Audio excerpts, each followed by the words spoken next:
All right, step 5, setting the table. We've connected with the client.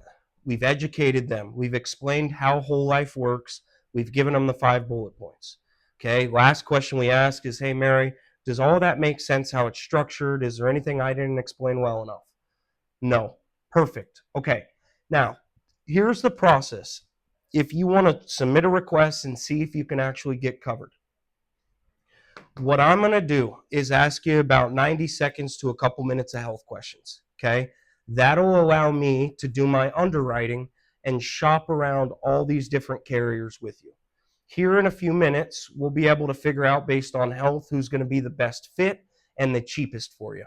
Okay. Once we land on a carrier, they're going to do a prescription check, and that's when they're going to give us the coverage amounts and the prices. Okay, at that point, Mary, we kind of become order takers. I typically show people between 3 and 5 options. I'm going to probably show you stuff starting with the lowest and kind of work up from there.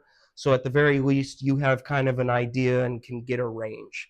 At the end of the day, the most important thing is that you just pick something that you know is comfortable in your budget if they approve you. Okay, don't be pressured by my presence. Okay, I'm not going to push you on what you spend. What I'm concerned with is that you can get approved and that it's sustainable for you monthly. Okay, so I'll show you a bunch of options today. Just pick something that you know is comfortable. Okay, once you pick an option that you like, we're going to submit the request to the carrier.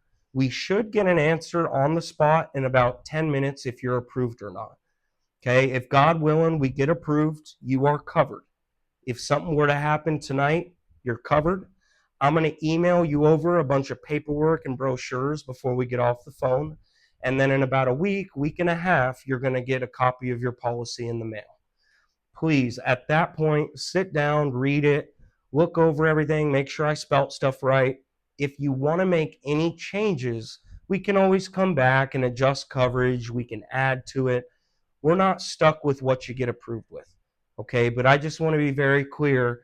My job as the underwriter is to actually submit a request to the carrier and get you approved. Good insurance is very similar to buying a home. You can go to all the open houses that you want, but until you get a pre-approval from the mortgage lender, you don't really know if you can buy it. Very similar with insurance.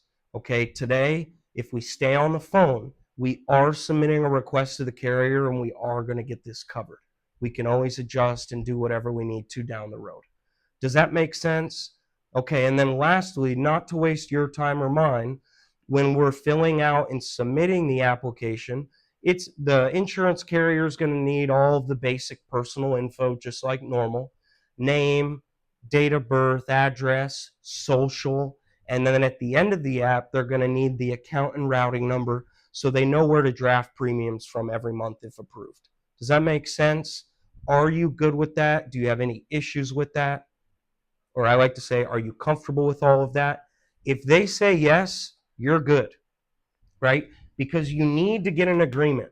They need to understand that today we're going to shop around, we're going to find you the best price, you're going to pick something that's actually comfortable, and then we are getting you covered.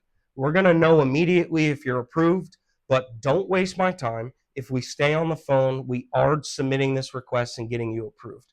You've got to hold people accountable to that, because what you're trying to do is pull out objections right now, right? Because if you do that correctly and you say all that stuff, that's when you're going to get the objections. Oh, well, I can think about it, right?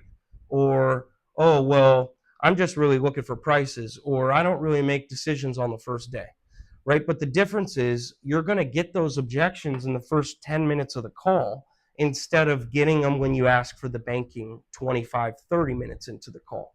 So we really need to make sure that we're saying that exact words track that I just said and the one that's on the script. And we need to let people know this is exactly what we're doing if we stay on the phone.